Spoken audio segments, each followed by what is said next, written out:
Moskvada bugun chisi 27-yanvar 3 kun tinimsiz qor bo'ladi degan. Kechqurun 3 soat oldin, ya'ni yarim kechasi 12 da qor bor yo'q edi, faqat chetda edi. Hozir borib qor dahshatli darajada 15 santimetr yoqqanda 3 soat ichida. Juda katta qor bo'roni bo'ladi degan. Hozir tinmay uryapti, ko'chalarni ko'rib turibsiz. Prosta bomba. Hozir yurishga qiynalyapman. Hozir men kirdi chiqdi qilishga Samaraga uchib ketishim kerak.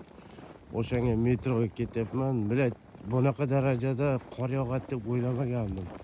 3 soat ichida 15 santimetr yana bor. Uryapti, maydalab turib solyapti. O'zi qora qor. Dahshat, prosta bombada. Ana qor bo'ron. Ashim. Hamma joy oppoq. Mana bu men yurayotgan yo'laklar qop-qora asfalt edi. 3 soatgina oldin. Hozir ko'rib turganingizdek prosta bomba. Bunaqa qor yog'sa agar 3 kun tinimsiz shunaqa yog'sa, bilmadim. 2 metrlar bo'lib ketadi mana qarang. Hech qayerda qora joyda topolmaysiz. Hamma joy oppoq. Prosta bilmadim. So'z ojiz prosta. Hozir xudo xolasa Qozog'istonga kirdi chiqdi qilib kelishim kerak. Cheres Samara orqali o'shanga